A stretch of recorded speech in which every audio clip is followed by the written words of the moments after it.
ಅಷ್ಟೇ. ಯಾವ ಆಯ್ತು ರೀ, ಈಗ ಅದೆಲ್ಲ ಮುಸ್ಲಿಂ ಹಿಂದೂ ಅಂತಲ್ಲ, ಆ ಮಕ್ಕಳಿಗೆ ತೊಂದರೆ ಇಲ್ದಿರೋ ಥರ ಒಳ್ಳೆಯ ವಾತಾವರಣದಲ್ಲಿ ವಿದ್ಯಾಭ್ಯಾಸ ಸಿಗಬೇಕು. ಅದು ಬೇಕಾ ಬೇಡವಾ ಅಷ್ಟೇ ನಾನು ಹೇಳುವಂಥದ್ದು. ಈಗ ಕುಂಕುಮ ಹಾಕೊಂಬರ್ಬೇಡಿ ಅಂತ ಹೇಳೋಕ್ಕಾಗ್ತದ? ಆಗಲ್ಲ. ನಮ್ಮ ಬೇರೆ ಬೇರೆ ಥರ ಅವರು ಸಹಜ ಪದ್ಧತಿಗಳಿದೆ. ಅದಕ್ಕೆ ನಾವು ವಿಭೂತಿ ಹಾಕೊಂಡು ಬರ್ಬೋದು, ನಾವು ಹಾಕೋಬೇಡಿ ಅಂತ ಹೇಳೋಕ್ಕಾಗ್ತದ? ಆಗೋದಿಲ್ಲ.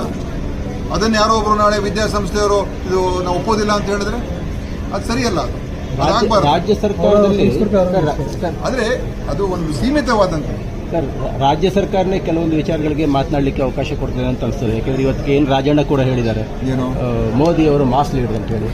ಈ ತರದ ಹೇಳಿಕೆಗಳು ಪಕ್ಷದಿಂದ ಬಂದಾಗ ವಿರೋಧ ಪಕ್ಷದವರಿಗೆ ಆಹಾರ ಆಗೋ ಸಾಧ್ಯತೆಗಳೇ ಜಾಸ್ತಿ. ರಾಜಣ್ಣ ಅವರು ಯಾವ ಕಾರಣಕ್ಕೆ ಏನೇನು ಹೇಳಿದ್ರು ಅವರ ಮಾತುಗಳಿಗೆ ನಾನು ಏನೋ ಮತ್ತೆ ಪ್ರತಿಕ್ರಿಯೆ ಕೊಡೋಕೆ ಹೋಗಲ್ಲ.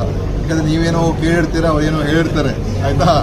ಅದಕ್ಕೆ ಇವತ್ತು ನಮ್ಮ ರಾಜ್ಯದಲ್ಲಿ ಮಾಸ್ ಲೀಡರ್ ಯಾರು ಅಂತ ಹೇಳಿದ್ರೆ ಸಿದ್ದರಾಮಯ್ಯ. ಅದನ್ನ ನಾನು ಹೇಳ್ತೀನಿ. ರಾಜ್ಯಕ್ಕೆ ಅಂತ ಹೇಳಿದ್ರೆ ಮಾಸ್ ಲೀಡರ್ ಸಿದ್ದರಾಮಯ್ಯ, ಅದನ್ನ ನಾನು ಹೇಳ್ತೀನಿ. Thank you.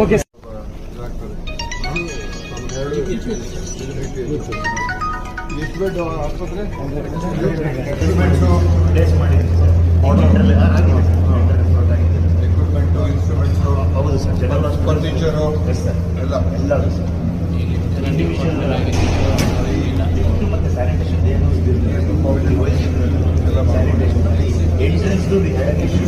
ನಾವು ಲಾಸ್ಟ್ ಟೈಮ್ ಅದು ಬೇರೆ ಡಿಪಾರ್ಟ್ಮೆಂಟ್.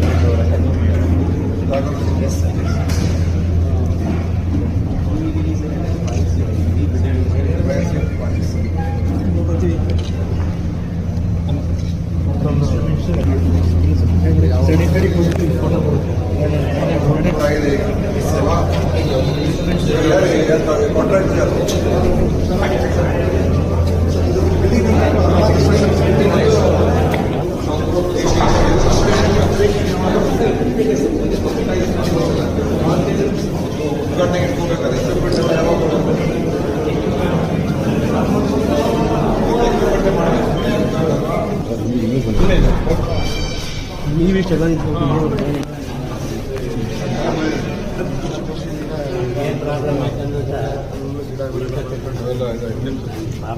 ಅಂಡರ್ಗ್ರೌಂಡ್ ಬಂತು ಅದ್ರದ್ದು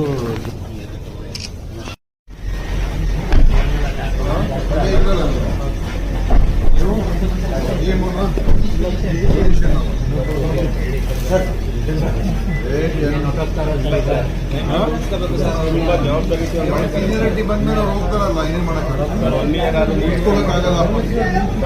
ಆದ್ರೂ ಎಷ್ಟು ಮಾಡ್ಕೊಡ್ತಾರೆ ನಾವು ಬೆಳ್ಳಿ